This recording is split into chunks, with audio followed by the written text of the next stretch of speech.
Hello, Brother Nashi. How are you? I am begging you, please keep me as anonymous. I have used a new ghost account here on Facebook. Yo, please never make the mistake even to share the name of the ghost account. If my family or any of my former colleagues were to see me, I'll send you my pic so that you can see that you are talking to a real person. But please, I trust you to never publish that picture. I will just take my own life if it ever happens that you put that picture on your Facebook or on your YouTube. I'll end my life. I'm reaching out to you because South Africa, I feel so lonely and I'm feeling suicidal every single day. I'm back in South Africa right now. I do stay in a small flat and I feel like it is better that I just die. And I'm thinking and planning of going back to Dubai with the things that are going on there. I don't know if I'll be able to get customers. I did not invest in the future, brother. I was living in the now, not investing in the future. I can say that I was investing in the future because I have been taking care of the whole family. My family, as I am speaking right now, they don't even know that I'm back in South Africa because my clients, they told me that it is a little bit risky to be around Dubai. As for now, maybe we can do it later. And I was not getting a lot of customers, by the way. So I had to return back because I'm working with an Indian agent. He's a man who recruited me, but it took a long time for that man to recruit me. I was robbed and scammed so many times when I went to Dubai going to do modeling, but ended up doing Dubai porta potty. So I am here to make other people understand why it is bad to go to Dubai. But as for people like us, we have already sold our souls to the devil. I don't have anything. The house that I got where my mother and my sisters are staying, I have to pay bond at the end of each and every month. There is money that is needed by the bank, and in order for me to get that money, I have to continue returning back to Dubai because I did not make any meaningful investments as for now that can assist me if I go broke. And I doubt that there is a South African man who can give me allowance like per month that can give me 30k allowance. That is how much I need to survive, 30,000 rands to pay my debit orders, to continue living the same life that I have been living. So if there is any guy who wants me, who can give me 30,000 a month, yeah, we can date and we can settle down. Not like I'm a gold digger, just that I am in a desperate situation. That is why I am feeling suicidal each and every single day. Brother Nashi, I want to speak to my fellow South African sisters, those who look at these influencers on Instagram and TikTok. You see them flying first class to Dubai, wearing Gucci, staying in hotels that can even cost you 20,000 a night. You think that they are blessed, right? I am here to tell you it is not a blessing. It is a curse that will eat at your soul. Do not be fooled by the pictures of the desert and the shopping mall. You see the gold, but you do not know the things that happen in order for you to maintain that lifestyle of taking yourself to Dubai. Let me tell you who I was before I lost myself.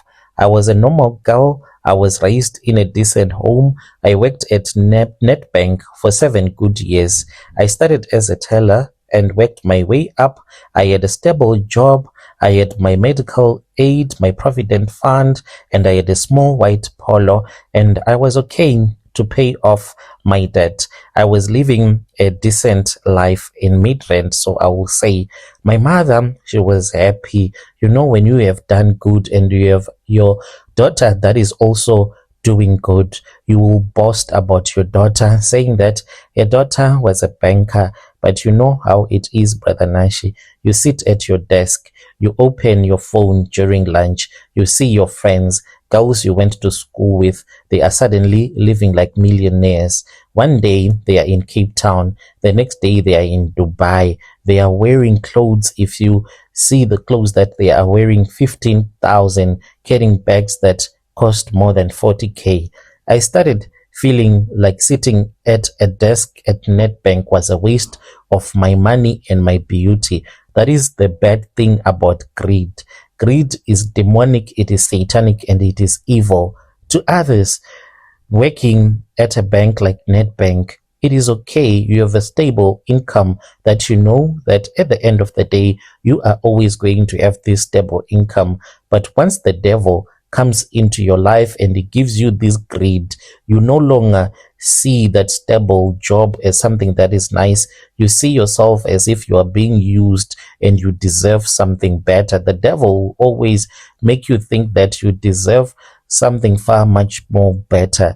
And I kept on looking at myself and I said, I'm too pretty to be doing this. I should be making my own. And I thought that with the way that I was beautiful, companies that will be fighting for me so that I can end up being their beauty model, because these were the years when a lot of South Africans, they were going to China so that they can become beauty models for companies like your Alibaba and Shein.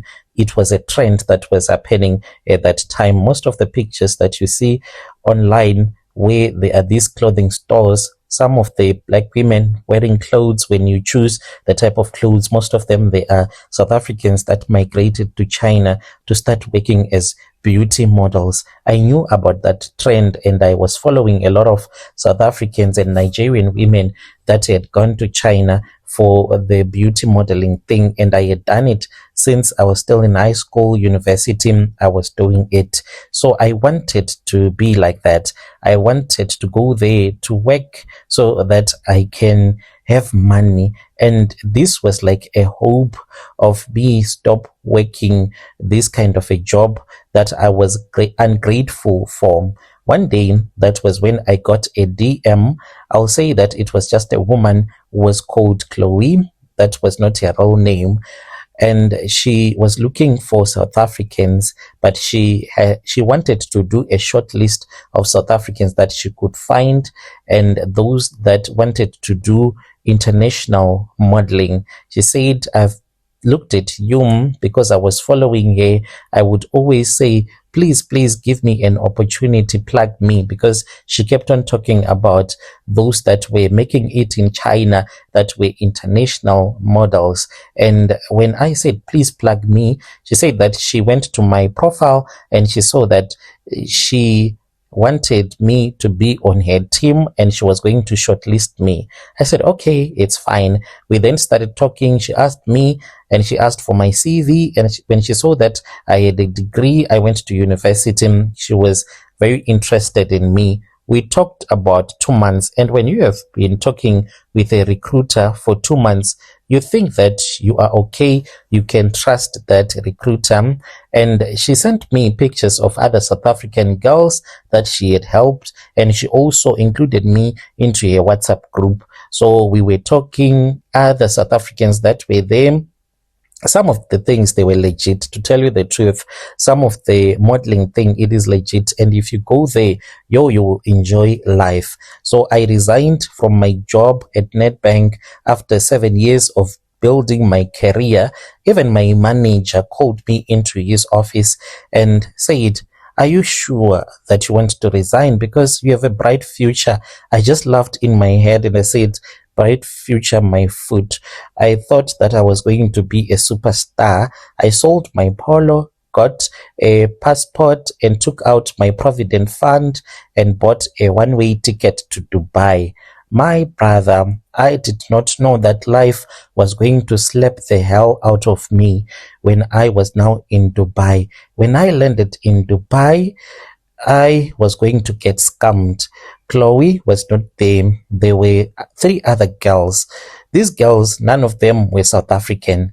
They tried to pull up a fake South African on me. And then we started talking and I said, hi, well, you girls, you're not even from South Africa. They were from Nigeria and from Kenya. Already, they had taken some of the money that I had, including my passport, and they took me to this other shady, when I say shady hotel, that hotel does not even deserve 0 stars.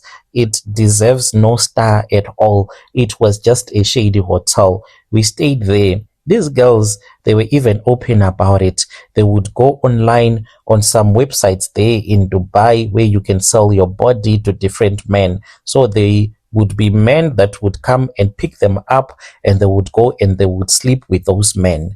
These girls, they told me that here in Dubai, since I was still waiting for the agency to locate a company for me so that I can start working, and you can wait for years. Some of these girls, they had been living illegally in Dubai for nearly 3 years without any papers. And in order for them to survive, they were doing this prostitution, and they were encouraging me to do the same, to entertain men for a short while. And those men, they will pay me whilst I am waiting for the agency to find a job. And I said, how is it even possible that an agency can get me to Dubai before they have managed to get a company that want my services? And they told me that Dubai, it is strange, it is different from other countries. Things, they are done in a different way.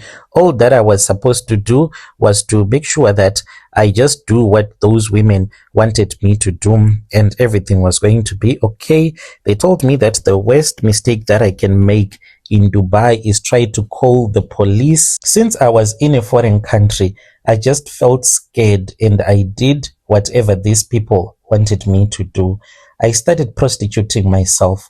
I had never prostituted myself in South Africa. Of course, I had dated countless men, but to prostitute myself, that is something that I had never done in my entire life.